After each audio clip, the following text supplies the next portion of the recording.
Bom dia pessoal, tudo certo aí? Chuva, né? Para quem tá em Cascavel, chuva. Quinta-feira começa mais friozinho um pouquinho, né? Estamos aqui de blusa. Para aquecer, vem friozão aí no final de semana.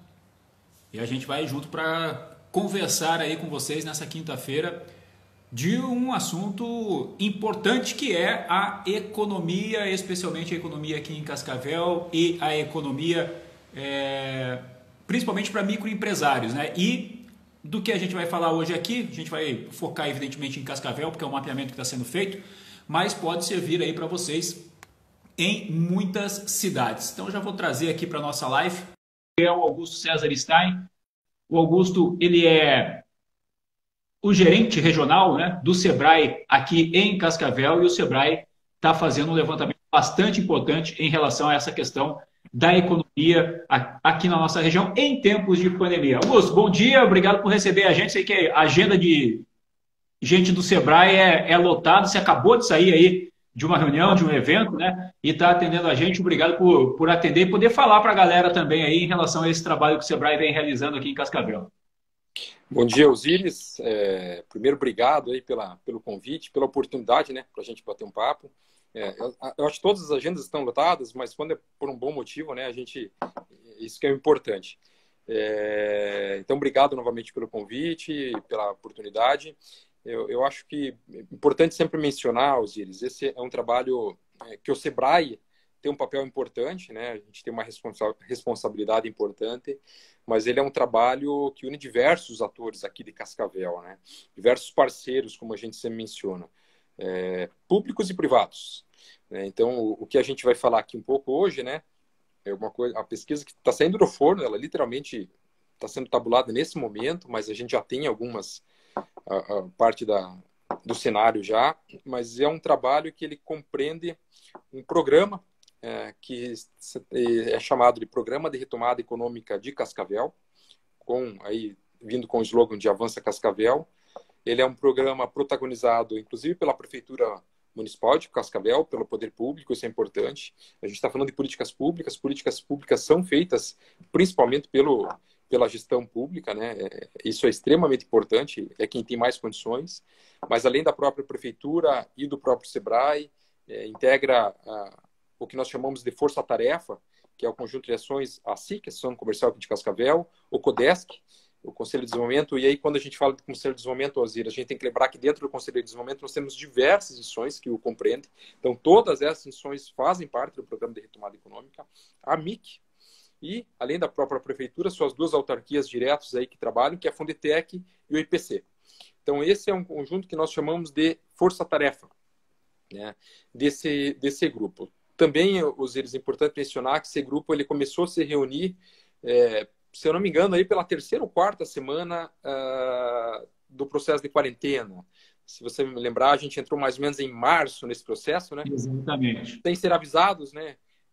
A gente sempre menciona uma crise que difere de outras, principalmente por isso.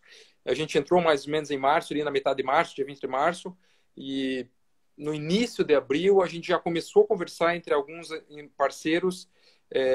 Obviamente que a prioridade inicial é a questão de saúde, a questão sanitária continua sendo, mas paralelo a isso, com todas as seguranças que pode ser feito, como a gente já pode ter um processo pensando na questão econômica. Você mencionou bem, é uma crise que afeta todo mundo, mas naturalmente as pequenas empresas são mais afetadas porque elas têm um lastro econômico muito curto, muito pequeno.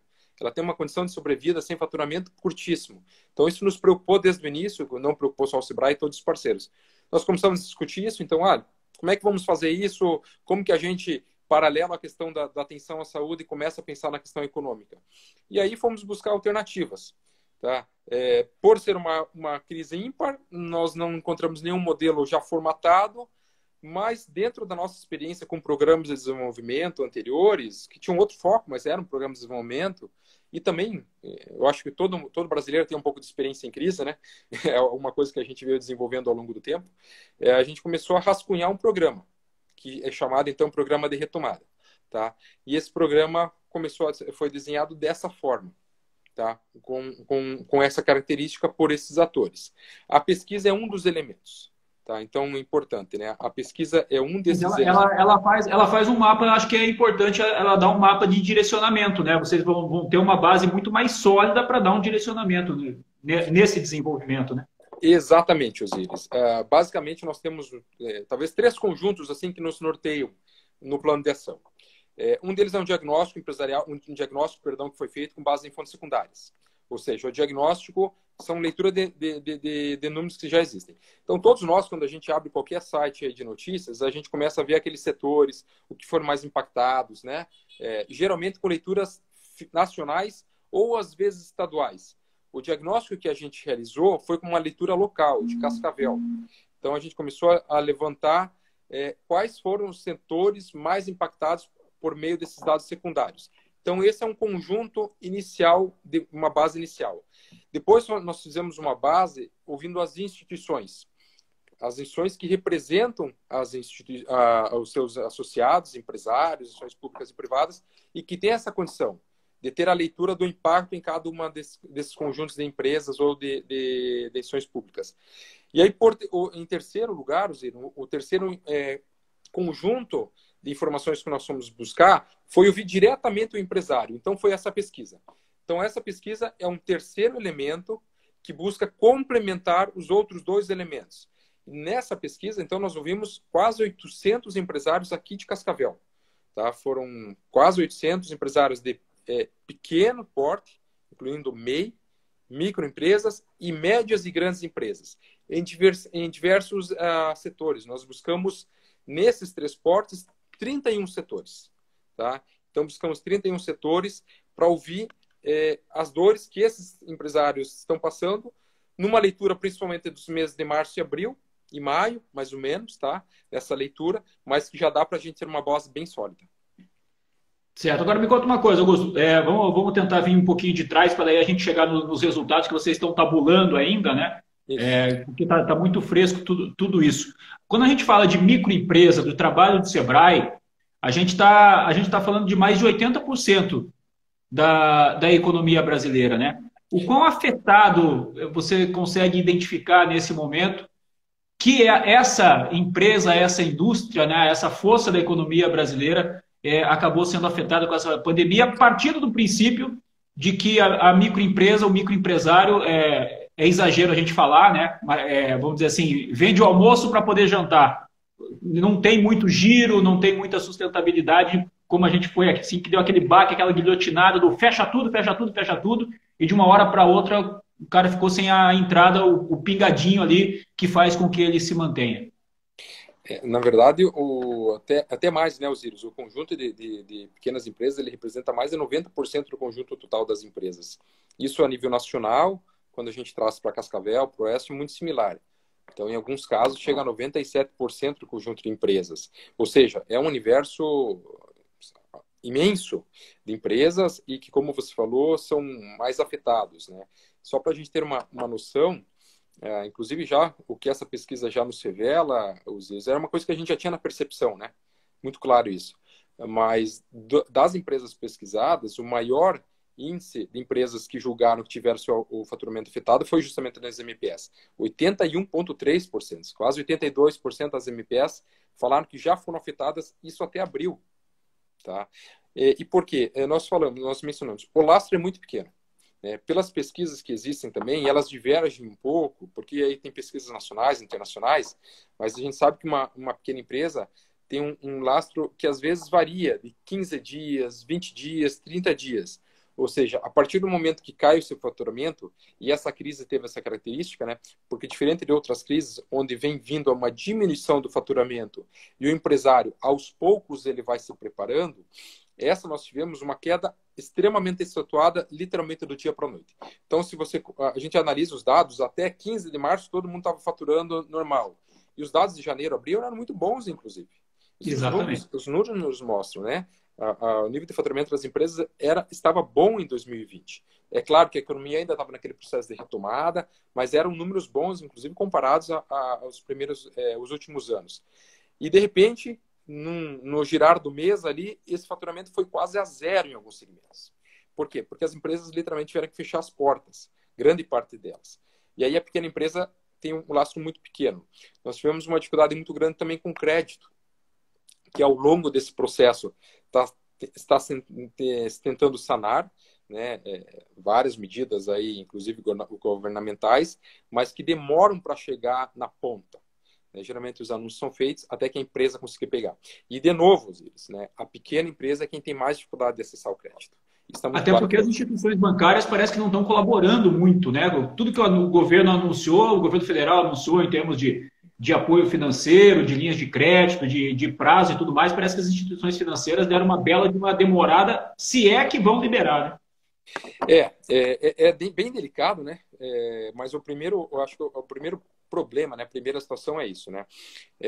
É claro que foi de repente, nós já falamos isso, foi repentino. Mas depois, quando nós vimos o próprio governo federal entrar em jogo, as grandes instituições financeiras entrarem em jogo, pelos seus bancos de fomento, inclusive, quando é feito um anúncio de uma linha nova, de uma nova condição, existe o que nós chamamos um delay, ou seja, existe um tempo muito grande entre um anúncio de um acordo até que isso chegue na ponta. Por quê? Isso é um processo todo burocrático para ser feito. Esse processo, às vezes, demora um mês e meio. Inclusive, foi acelerado, a gente percebeu isso também, é justo falar, né? Geralmente demoraria mais.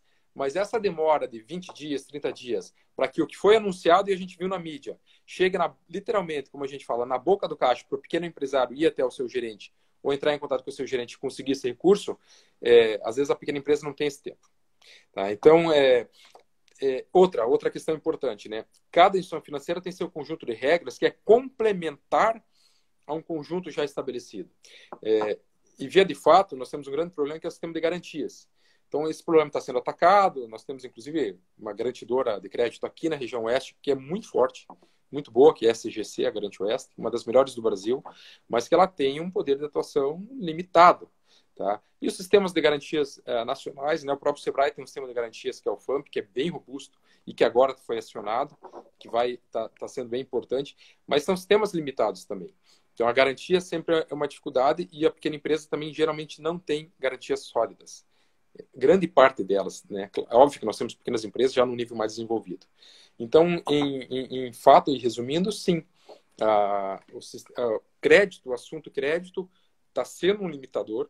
Nós temos a participação limitada de algumas instituições de crédito, mas eu acho que também mencionar que as nossas cooperativas de crédito, essas sim, essas têm feito um trabalho um pouco mais agressivo, né? Inclusive a pesquisa traz isso. A gente tem os primeiros dados, como eu falei, a gente precisa aprofundar, mas boa parte dos empresários que responderam que já acessaram o crédito, se não me engano, 40% deles, eu posso analisar aqui, buscaram as cooperativas de crédito. Isso é bem considerável, porque o market share delas ainda é relativamente pequeno. Mas quando a gente vê que boa parte de 40% acessaram, é porque elas estão mais presentes. Exatamente. E acho que a primeira reação de todos foi buscar aquela postergação de 60 dias aí, né, Augusto, para tentar se virar. E, ao mesmo tempo, queria que você analisasse para a gente, se é que vocês têm esse dado, se da mesma maneira que o corte brutal, né, o fecha tudo do dia para a noite, ele foi muito, muito brutal, cortou receita, ele também acelerou um processo de desenvolvimento desse microempresário, de criatividade desse microempresário, para encontrar uma solução rápida para essa situação. Ele acelerou o processo do online, do delivery, enfim, ele utilizou desse artifício para manter a sua empresa de alguma maneira funcionando, mesmo com portas fechadas, como foi no começo? Sim, com certeza, Osiris. A resposta é sim, e assim, a gente costuma falar e com muito cuidado, né? É difícil achar alguma coisa boa numa crise tão profunda como essa, né? Mas se existe um lado bom, foi esse. O processo do que a gente chama de transformação digital aí das empresas, ele foi startado, já iniciou há muitos anos, alguns anos, né? A gente fala em comércio eletrônico há mais de 20 anos, mas é claro que ele vem de forma gradativa. Eu diria que talvez nos últimos 4 anos a gente começou a trabalhar com muita ênfase. Mas por uma série de motivos financeiros, culturais, inclusive, de hábitos, boa parte das empresas demorou para entrar nesse processo. Ou porque acreditavam que talvez não seria importante ainda, aquele processo de postergar um pouco, algumas por não ter condição também financeira. Mas foi nítido, Osiris, muito claro para a gente. As empresas que já tinham o processo minimamente desenvolvidos, aqui nós não estamos nem falando aquelas que já fazem venda direta na internet, que essas já escalaram mais. Mas aquelas que tinham um processo de presença digital um pouco mais consistente, porque a gente faz presença digital? Porque presença digital, às vezes, é você não ter um canal de venda formatado, mas você está presente com o teu cliente final aí, nos meios digitais, nos meios virtuais, e encontrar uma forma de vender para ele online. Então, É bom lembrar, né, Augusto, só te interrompendo um pouquinho na resposta, que muita gente, e faz parte porque, por exemplo, meu pai tem 70 e poucos anos, e ele até hoje, ele é um cara que viaja demais, é um cara de comunicação e tudo mais, mas ele não vai num caixa eletrônico por nada, ele não usa o internet banking por nada, ele quer ir na agência. E a gente transporta isso para uma empresa, pode ser que tenha o cara que é o dono da empresa, talvez tenha um pouco mais de idade, não é de ficar usando a internet o tempo todo, ele acha que talvez para a empresa dele isso também não é importante, né? Eu acho que tem muito isso, né, das empresas com um pouco mais de tempo ou com pessoas com mais idade um pouco cuidando das empresas, né? Tem natural e de novo, né, boa parte das nossas pequenas empresas são de administração familiar. Então, o que não é ruim, a gente sempre fala, uma empresa familiar tem vários aspectos positivos, mas normalmente ela traz essa cultura do seu fundador que não viveu esse momento e aí às vezes a segunda geração já vem assumindo, vem percebendo, mas justamente por isso, porque o público até então queria o físico, queria o presencial, quer ir até a loja, quer conversar, quer se relacionar, tá? O que a gente sempre chama atenção é que nós temos um público entrante, que aí sim, ele quer se relacionar digitalmente. E aí, também respondendo a tua pergunta anterior, esse momento impulsionou violentamente. Então, isso que eu estava falando, se tem alguma coisa boa, é isso. Se tem algum processo positivo. A gente costuma brincar que nada foi mais importante no processo digital do que o coronavírus, infelizmente, né? Pelo lado negativo, mas foi. Eu diria, Ziris, é difícil mencionar isso, tá? Mas não sei. Não sei se nós teríamos em 10 anos, em 8 anos, em 5 anos, um processo de aceleração digital tão forte. Agora, um outro aspecto nesse sentido, né? A gente fala muito na venda, porque esse é o primeiro elemento importante. Então, quem conseguiu chegar até o seu cliente para realizar uma venda, mostrar seu produto por um canal digital, e implementar o processo de delivery, que é um pouco mais simples, mas que a maioria das empresas nossas não tinham também, que precisaram implementar. Mas eu acho não, com certeza a parte do e-commerce é mais complexa, mas tem outros elementos aí da transformação digital que são muito importantes e afetam diretamente as pequenas empresas. Por exemplo, o que a pesquisa já nos trouxe. Como boa parte dos funcionários tiveram que trabalhar a partir de casa ou não puderam trabalhar a partir de casa, e esse é o elemento, fica muito claro isso porque isso afeta a produtividade. É claro que a demanda caiu, mas muita coisa poderia, principalmente as empresas de serviço, podem trabalhar remotamente. E aqui a gente viu nitidamente na pesquisa que o número de MPS, ou seja, de pequenas empresas, e de MEIs, foram os mais afetados no sentido de não conseguir manter a produtividade dos seus empregados a partir do home office. As grandes empresas já tinham um pouco da estrutura e da cultura um pouco mais desenvolvida do trabalho remoto. Aqui nós conseguimos observar que mais de 58% das empresas mandaram seus empregados para casa e perderam a produtividade deles. Em alguns casos, por completo. Tá? Isso é extremamente sério.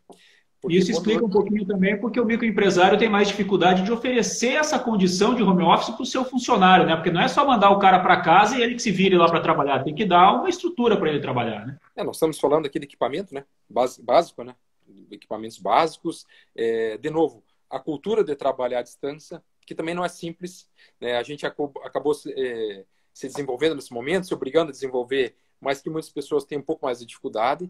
E, de novo, né? A pequena empresa com uma condição menor, uma condição mais simples, mais restrita, com uma cultura organizacional diferente, sim, sem dúvida, mais impactada. E isso está claro para nós, já estava claro empiricamente e agora os números trazem isso de forma muito clara também. Maravilha, então. Bom, vamos lá. O que mais que vocês estão tabulando aí, que já dá para você revelar para a gente desse mapeamento feito com a economia cascavelense dentro desse plano de retomada? Augusto, vamos primeiro falar do que vocês estão mapeando, para daí a gente chegar naquilo que vai ser ofertado de solução também, né? Já que a gente vai falar de retomada. Tá. Boa parte da pesquisa, Osiris, se concentrou para buscar qual foi a intensidade da exposição dos setores na crise e como isso impactou seu faturamento. de novo, né, de forma geral, a gente sabe quem foi mais afetado, mas aqui a gente buscou para entender como Cascavel, em Cascavel, com a característica da matriz econômica de Cascavel, cada um desses setores foi mais afetado.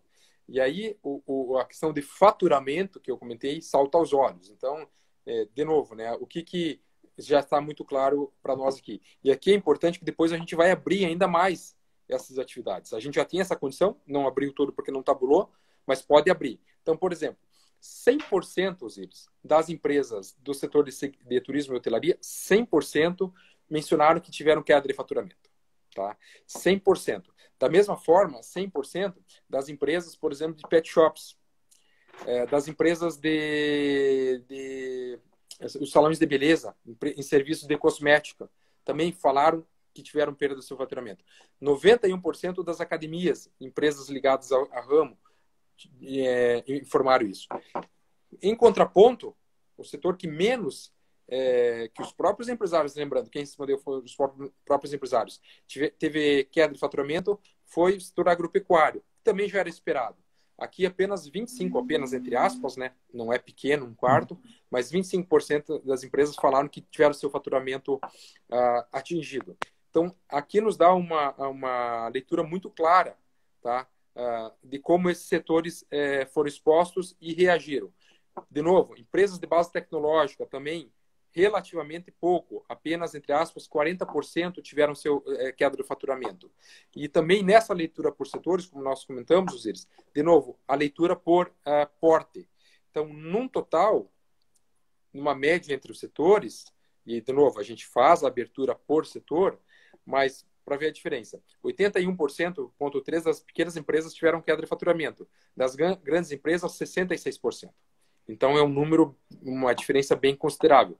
É claro que a gente precisa muito das grandes empresas, geralmente elas têm uma condição de âncora, né? Elas levam, porque elas têm um conjunto de fornecedores ao seu redor, um grande número da massa salarial está nas grandes empresas, mas as pequenas empresas, claramente, novamente, foram mais atingidas. Então, esse é um dado bem concreto. Outro dado importante, das empresas que disseram que tiveram queda de faturamento, Osiris, 34% delas, ou seja, mais de um terço, falaram que essa queda ficou entre 26% e 50%. Então, não é uma queda pequena, tá? Não é uma queda, não é periférica. A gente não está falando aqui de 5%, de 8%, que às vezes uma pequena crise gera, né? Uma crise normal gera, tive queda de 10%, 15%, 8%. Aqui a gente está falando de até 50%. Tá? E se a gente olhar bastante, inclusive um dado mais preocupante, 20% delas falaram que chegou até 75% de faturamento de queda. Tá? O que, de certa forma, né, Augusto, é meio lógico, se você não tem a população circulando, o consumo cai e, evidentemente, que cai o faturamento das empresas, né? De novo, né? Aqui o nosso principal, o problema principal foi a queda da demanda abrupta. Então, assim, mesmo alguns serviços que hoje, por exemplo, estão funcionando. Hoje nós temos a condição em Cascavel de ter alguns serviços em funcionamento. É sempre um debate forte, mas hoje estão funcionando. A demanda está muito retraída. Tá? Então, mesmo serviços em funcionamento, uma demanda baixíssima. Tá?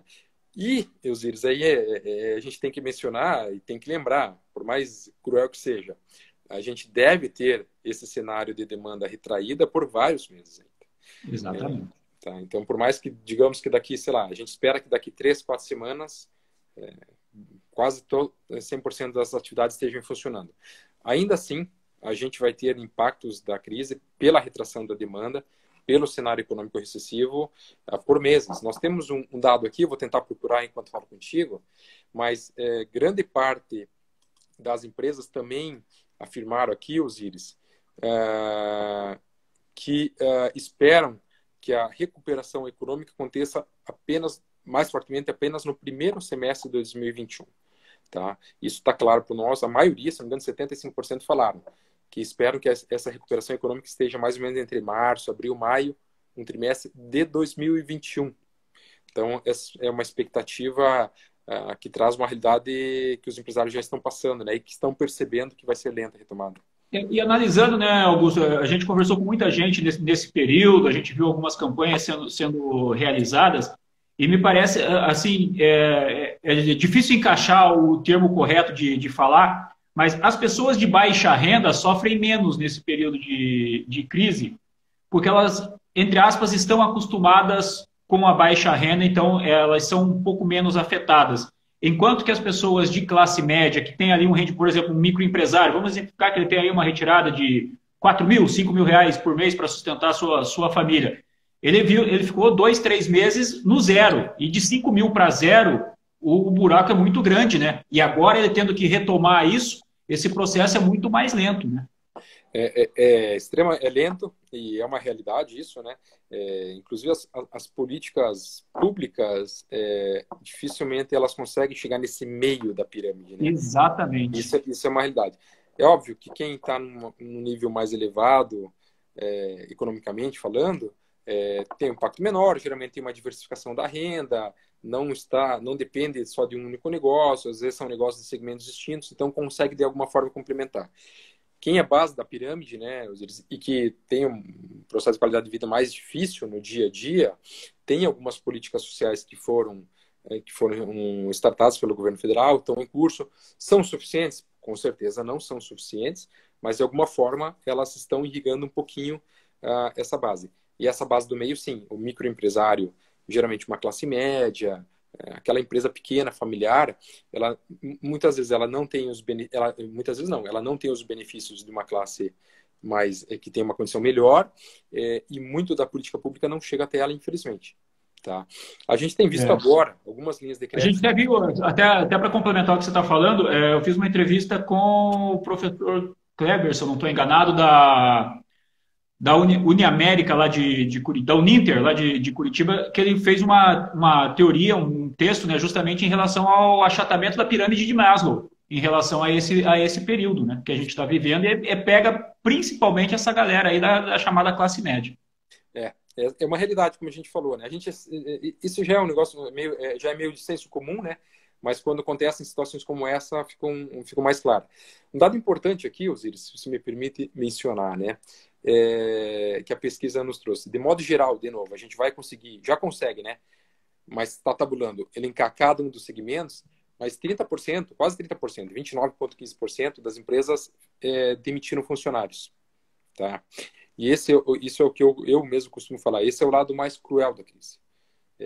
Fechamento de empresa e demissão de funcionário, com certeza é o lado cruel.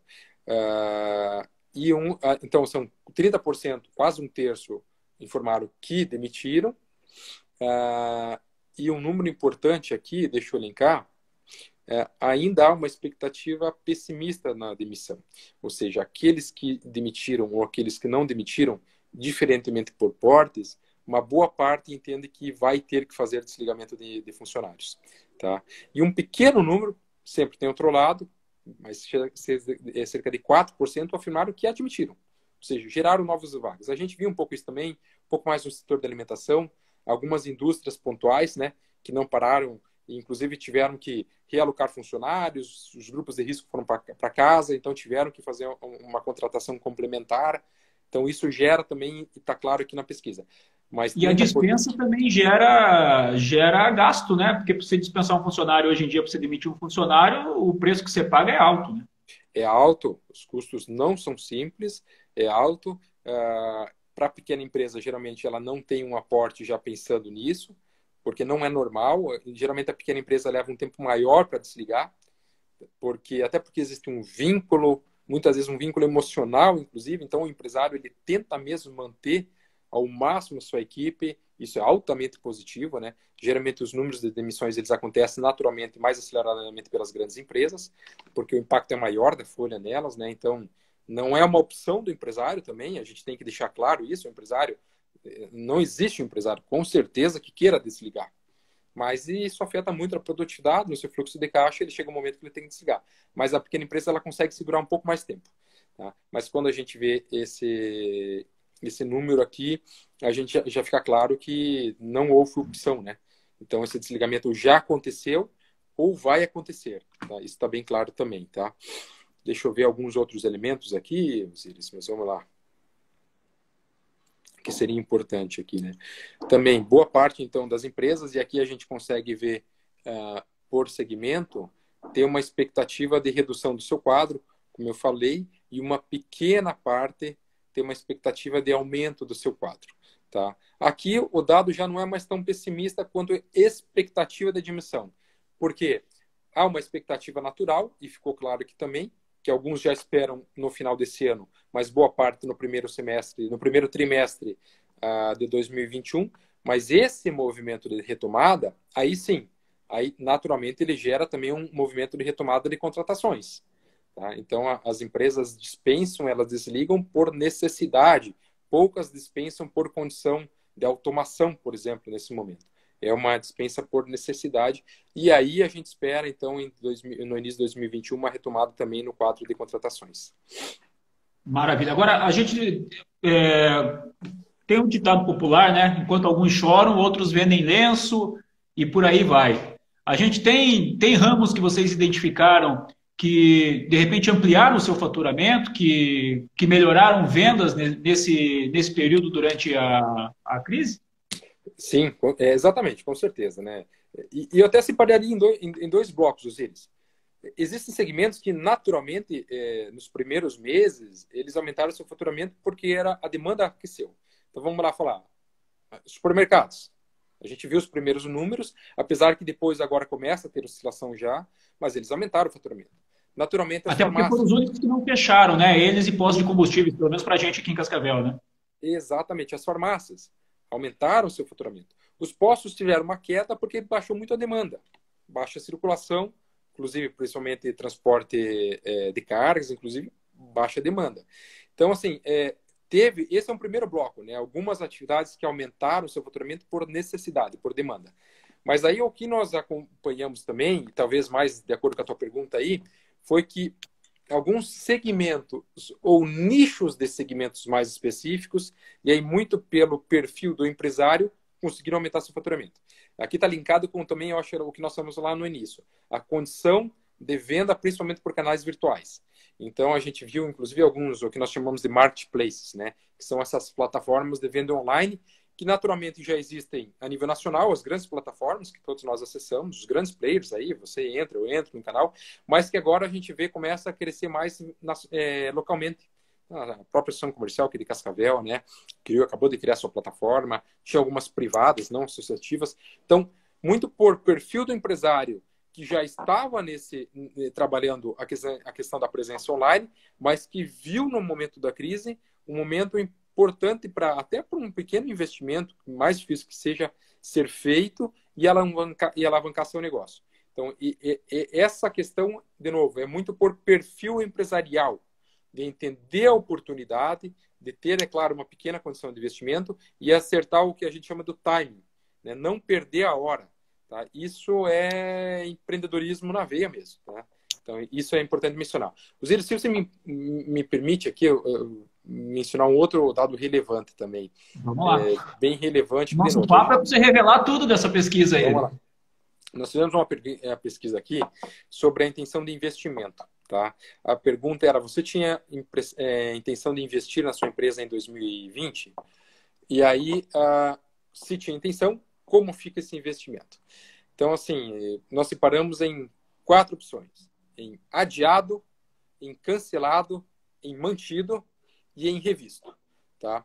E aqui, de novo, né, a pequena empresa é onde naturalmente foi mais afetada. Então, quando a gente vê o bloco das médias e grandes empresas, a maioria delas, Osiris, 46%, falaram que estão revendo investimento, mas que não cancelaram. Tá? Cancelado, apenas entre aspas, sempre entre aspas, né? 8% das médias e grandes empresas falaram que cancelaram o investimento. Em contrapartida, 20% das pequenas empresas informaram que cancelaram os seus investimentos. Isso é muito sério. Tá? Porque cancelar investimento, de fato, deixa de irrigar a economia. Tá?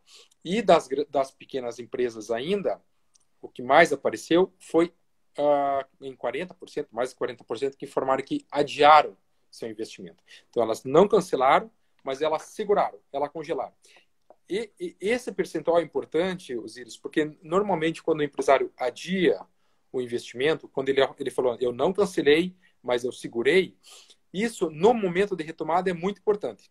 Tá? Isso a gente já viu em crises anteriores. Geralmente, esse investimento ele fica, entre aspas, estagnado, congelado, tá? Mas quando começa a gerar um sentimento de confiança na economia, e a economia vive muito pelo sentimento de confiança, inclusive as grandes pesquisas nacionais sempre tentam traduzir o sentimento de confiança do empresário, esse investimento retorna. Então, ele alavanca o processo de aceleração. Por isso que os economistas têm dito aí, o que a gente tem acompanhado, que o retorno da economia ele tem diferentes desenhos. E o mais desejável é que seja o em V, ou seja, ele tem uma queda forte, mas ele tem uma recuperação forte. Tá? Então, a gente vê, por exemplo, que a expectativa de queda do PIB de 2020 é altíssima, né? Ontem mesmo, se não me engano, o FMI, o Banco Mundial, aumentou a previsão de queda para o Brasil, chegando a 9%. Até meio estranho chegar a esse número, mas é uma previsão, né? Internamente a gente já fala em torno de 7, alguma coisa assim, 6,5, 7,5. Mas depois a expectativa de crescimento para 2020 já não é ruim. Por mais que ela vai ser lenta no primeiro trimestre, ela já tem. Porque espera-se, é a expectativa, isso é expectativa, é impossível ter a certeza, que seja em V. E aí esse investimento que foi adiado e não cancelado, ele impulsiona esse processo. Maravilha. Se ela for em U, a gente já vai começar a ficar feliz. Se for em V, melhor ainda, né? Exatamente. E daí tem o L, né? Que aí é um problema sério. Mas se for em U, já não é tão ruim. Tá? Já é um problema. Nós também temos uma expectativa, né, Osíris? Também, de novo, a expectativa aqui no oeste do Paraná, em Cascavel, o crescimento também seja um pouco mais acelerado em relação ao resto do Brasil pela nossa matriz econômica.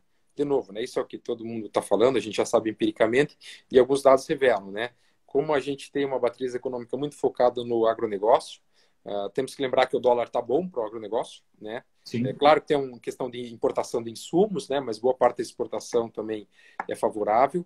Então, a nossa matriz econômica deve gerar um retorno da economia um pouco mais acelerado do que em restante do Brasil. Isso a gente fala de Cascavel, fala da região oeste, mas também tem pontos da região oeste que daí tem situações diversas, como é o caso de Foz do Iguaçu. Foz do Iguaçu tem uma matriz econômica em serviço de turismo. Essa deve ser, com certeza, mais fortemente afetada, já está mostrando isso nos números. Eles tentaram abrir na semana passada, né? Aí estourou os casos na cidade, o Parque Nacional já fechou essa semana de novo. Então, coisa mais complicada. Está uma discussão grande, né? E a retomada em Foz vai ser mais lenta, infelizmente. E tem também a questão do Paraguai, que está de porta fechada, né? Ponte está fechada, a Argentina está com ponte fechada, então a coisa fica bem mais complicada realmente para Foz. Ponte fechada, e Foz do Iguaçu, de novo, depende muito da dinâmica que o próprio Paraguai gera na cidade. Isso não é desprezível, né? Não é só questão de empregos, como a gente sempre falou, as pessoas que trabalham lá também tem uma massa de empregados, mas é a dinâmica do fluxo mesmo. As compras que os próprios paraguaios fazem na economia local, os negócios de empresários de brasileiros que estão no Paraguai e que esse recurso retorne para a economia local, isso não é desprezível, são volumes altos e que nesse momento estão estagnados. Então, sim, Foz do Iguaçu tem um impacto muito maior, inclusive, que Cascavel e toda a região oeste. Maravilha, então. Augusto, vamos falar de retomada, porque a gente ia conversar só 20, 30 minutos e nós já estamos com mais de 40 aqui de conversa, o papo tá bom, os dados são importantes, esse assunto é um assunto importante para todo mundo. Vamos começar a focar, então, aí no que vocês pretendem oferecer para esse plano de retomada dentro desse plano todo, junto com todas as entidades aí que fazem parte desse plano, né? No caso do Sebrae, claro, o foco é para o micro, como vocês estão atendendo o micro nesse momento aí, o que o Sebrae está ofertando, né, de soluções para o microempresário e o que vocês vão, a partir dessa pesquisa que vocês ainda estão tabulando, o que já dá para você passar para a gente que vem aí pela frente como sugestão para a retomada. Tá. Eu vou ser bem breve, então, Osíris, né? Não, pode ir. Temos quase 20 minutos ainda. Pode tocar. E primeiro, assim, né? A pesquisa ela vai ser aberta para toda a população, toda a sociedade. Os primeiros dados a gente vai liberar essa semana ainda, mas depois, quando a gente começar a estratificar por setor e porte, também a gente vai liberar. Inclusive, depois eu te mando aí, também vai ficar disponível. Tem bastante coisa interessante. E lembrando que ela é um conjunto, né? Ela é mais um elemento da análise. Dados secundários, são os dados diretos, os dados primários da pesquisa, né? E a própria leitura com as edições. Então, assim, o que vai acontecer, né? Pensando na retomada? Na verdade, já está acontecendo. Porque num processo normal, isso é importante fazer. Num processo normal, a gente faria todos os diagnósticos, onde a pesquisa é uma peça, e aí começaria a montar um plano de ação. Basicamente é isso, não tem segredo nenhum. Nós não estamos num processo normal. Então, claramente, não dá para esperar esse processo. Então, o que a gente fez? Paralelo aos diagnósticos, a gente já começou a montar um plano de ação, aquilo que empiricamente, pela experiência, as instituições já sabem que vai acontecer. Então, o processo é desse agora, é exatamente agora. A gente tem um plano de ação montado, que está sendo reforçado pelos resultados da pesquisa do diagnóstico, para saber onde a gente atua mais especificamente. Porque, mais do que nunca, os recursos são finitos, né? Então, nós temos recursos escassos em todas as esferas, da prefeitura, do setor público e das instituições privadas também. Então, o que nós já fazíamos, como Sebrae, a gente continua fazendo, a gente redirecionou. Então, por exemplo, nós falamos aqui muito, né, de orientação de crédito, de acesso a crédito, isso a gente está fazendo muito. Nós falamos muito de orientação sobre presença digital, marketing digital, e-commerce. Então, isso a gente já está fazendo, já está com trabalhos específicos para o pequeno empresário com esse foco, inclusive alguma parte desse trabalho de forma gratuita. Tá? Então, isso já é uma entrega que a gente já está fazendo em sociedade. Assim como cada um desses parceiros mencionados mantém sua linha de ação. Agora, em conjunto, no plano de retomada, a gente está atacando principalmente esses setores, atacando, né, no bom sentido, esses setores mais impactados. Então, por exemplo, para nós o comércio, ele atende aqui duas características. Primeiro, ele é altamente exposto, porque ele parou ou foi muito afetado pela demanda, e paralelo a isso, ele tem um número de empregados muito consistente. Ou seja, boa parte da massa salarial e da massa de empregados de Cascavel está no comércio. Então, essas duas características, se por um lado é autoexposto e na segunda característica eu emprego muita gente, é um setor claramente que tem que ser alvo. Então, nós já temos um grupo de trabalho especificamente trabalhando no comércio dentro do plano de retomada. O que esse grupo de trabalho está fazendo, Ziris? Ele está potencializando as ações que cada uma das instituições já tinha em relação ao comércio. Então, o Sebrae, quando começou o ano, na verdade, ano passado, nós já tínhamos desenhado uma série de ações, tá, focando no comércio. O que nós fizemos agora, a gente está colocando um volume de recursos muito mais consistente nessas ações de comércio. Assim como a gente tem visto, eu acho que você já deve ter até em algum momento falado, a gente tem visto alguns movimentos, até partindo da própria sociedade. Isso é mais desejável ainda, quando parte do próprio empresário, de valorização do comércio local. Então, Juntos Cascavel, a gente mesmo está com uma campanha chamada Oeste Compra Oeste, e aí deriva para cada município, né, Compra em Cascavel, Sim. Que é um estímulo para as pessoas, para o público final, comprar, deixar o seu recurso na cidade. Aqui, Osiris, fazendo uma conexão com o que nós falamos agora há pouco, as plataformas de e-commerce, as plataformas de marketplace têm um papel fundamental aqui. Porque se eu falo para a minha família, para a sua família, compre preferencialmente em Cascavel, mas eu não dou a melhor opção para ela, não adianta. Você vai entrar no site do Magazine Luiza, vai entrar no site da Americanas, correto? Vai comprar. Agora, se eu começo a trazer um conjunto de plataformas de marketplace, como por exemplo, da própria ação comercial, onde eu dou a opção da compra online com a entrega e segurança comprando aqui em Cascavel, isso é importante. Então, esses movimentos de sensibilização são importantes. Outra ação consistente, importante, que a gente está fazendo com essa mesma leitura. Inclusive, hoje a gente tem uma pauta que é a Força Tarefa, nós vamos discutir isso. A gente sempre fez um trabalho com o poder público para comprar localmente. Isso é uma política pública que o Sebrae trabalha há anos. Nesse momento, a gente está começando a acessar também, Osiris, as grandes empresas privadas localmente. Tá? Porque elas têm um poder de compra importante. E a pesquisa aqui já nos mostra isso, tá? Grandes empresas que mantiveram seu poder de compra preservado, pelo menos parcialmente, e que a gente cruza isso, o que eles nos revelaram aqui, qual o percentual de compra local e de compra fora de Cascavel. Então, a gente está atacando aquele segmento, e a pesquisa mostra isso, os dados secundários também, que teve um poder de compra preservado, ou seja, a grande empresa que ainda pode comprar bem, porque ela ainda está girando, com aqueles segmentos que compram muito fora ainda, ou seja, tem um percentual de possibilidade de evolução grande em Cascavel. Então, esse é um cruzamento que a pesquisa nos permite. E aí a gente foca nesses segmentos para ir a campo. Aí tem um outro viés que a gente precisa fazer. A gente estuda a base local de pequenos fornecedores para ver se tem competência para atender essas grandes empresas. Então, é um outro conjunto de informações que a gente analisa. Então, se a gente conseguir atender os três, ali fica claramente. Ou seja, a gente sai do universo de 3.500 médias e grandes empresas em Cascavel e vai funilando até chegar num conjunto talvez de 300 empresas, onde a gente entende que são, se a gente acessar elas, e se obviamente elas tiverem interesse, porque parte disso, né, a gente consegue fazer esse processo de relacionamento entre grande empresa local e pequenas empresas fornecedores locais também.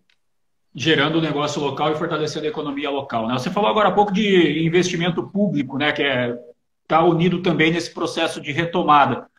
Até que ponto vocês têm um levantamento dentro do trabalho de todos esses grupos aí com a questão das finanças do município, né? Porque quer queira, quer não, também foi afetada a questão de recolhimento de impostos, né? A gente teve aí prazos dilatados para IPTU, para os impostos em si, mas o imposto que vem da circulação também foi bastante afetado, né? Altamente afetado.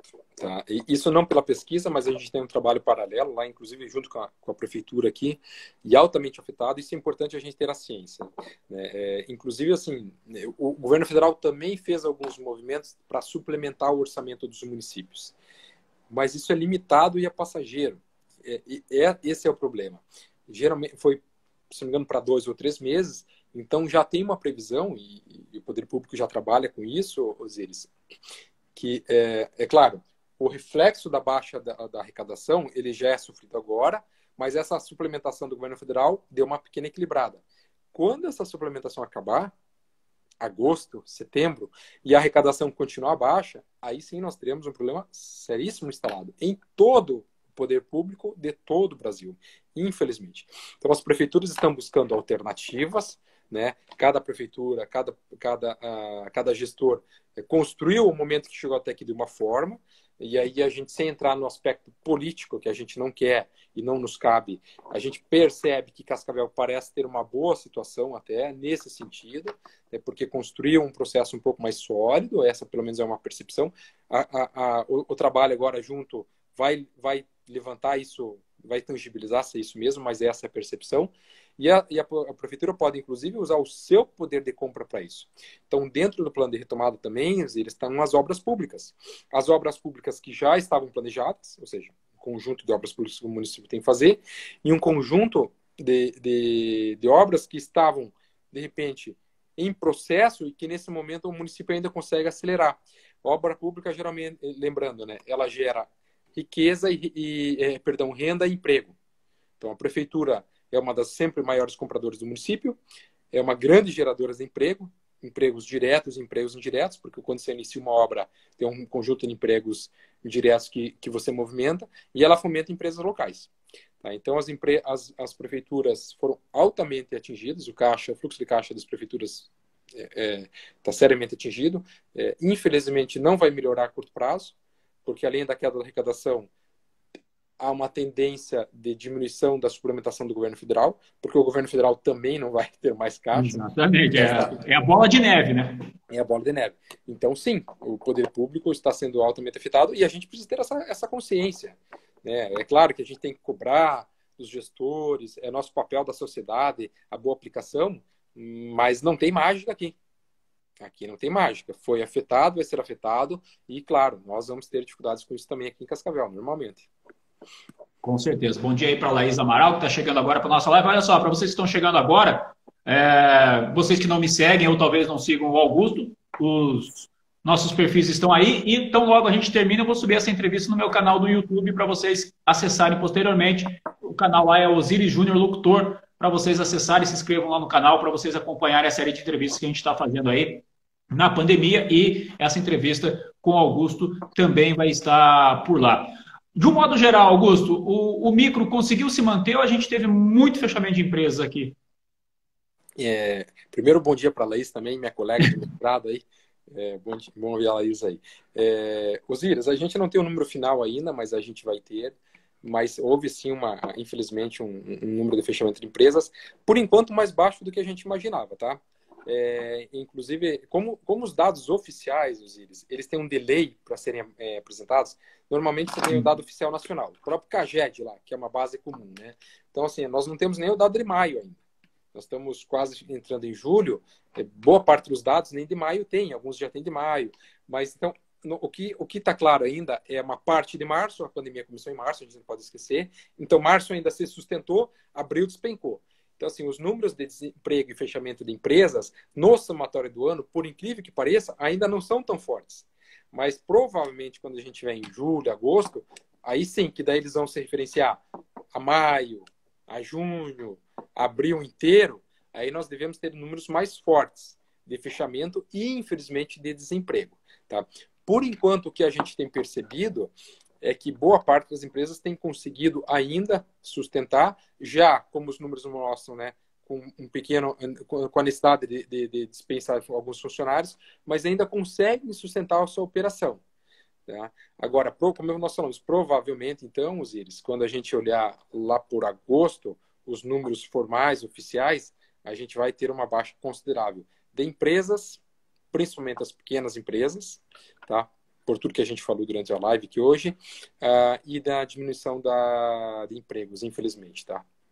Tá, tomara que a gente consiga recuperar aí. Augusto, muito obrigado, cara, por você abrir esse espaço na sua agenda, atender a gente aí nesse trabalho. Eu sempre fui fã do Sebrae, né? Desde as antigas lá, quando o Sebrae começou a sua atuação, e desejar que você possa ter um bom trabalho, que esse mapeamento aí possa ser executado aquilo que está para retomada e que a gente possa efetivamente retomar, né? O mais importante, porque esse processo econômico, o processo de sustentabilidade para as famílias, acima de tudo, é muito importante do ponto de vista social, né? Individual de cada um. A gente sabe o quanto pesa, né? Para um pai chegar em casa e às vezes não está com a coisa muito legal, muito equilibrada, e como a gente falou aqui na live, a média sofre bem mais, porque esse cara talvez nunca teve uma conta de luz, uma luz cortada, uma água cortada, e de repente ele se viu nesse buraco aí, e muitos entraram em desespero, infelizmente. Então, que a gente possa ter essa retomada o mais breve possível, com certeza o Sebrae e todas essas entidades que estão envolvidas aí nesse plano de retomada são importantíssimos. Brigadão, viu, Augusto? Osiris, obrigado pela oportunidade. Nós vamos mandar o material da pesquisa depois, ele é público, né, para todos que tiverem interesse. E reforçando, né, nós vamos sim ter uma retomada mais forte que a média, nós acreditamos nisso. Não vai ser fácil, vai ser doloroso, é difícil pedir paciência para quem já foi afetado, é muito difícil, mas a gente quer que entendam e acreditem que, inclusive, esse processo de fazer um trabalho de retomada conjunto, envolvendo público, privado, independente de cor partidária, nós não estamos discutindo isso aqui, mas a gente precisa envolver. Houve essa compreensão das instituições da Cascavel, assim como de outros municípios, mas são poucos municípios que conseguem fazer esse processo. Cascavel tem conseguido, então isso nos dá confiança que a gente vai conseguir sim. Às vezes a gente vai conseguir fazer um processo um pouco mais acelerado que a média, para ter aí talvez um final de 2020 um pouco mais interessante, um pouco mais favorável, e 2020 a gente vai decolar. A gente acredita nisso. Obrigado pela oportunidade novamente.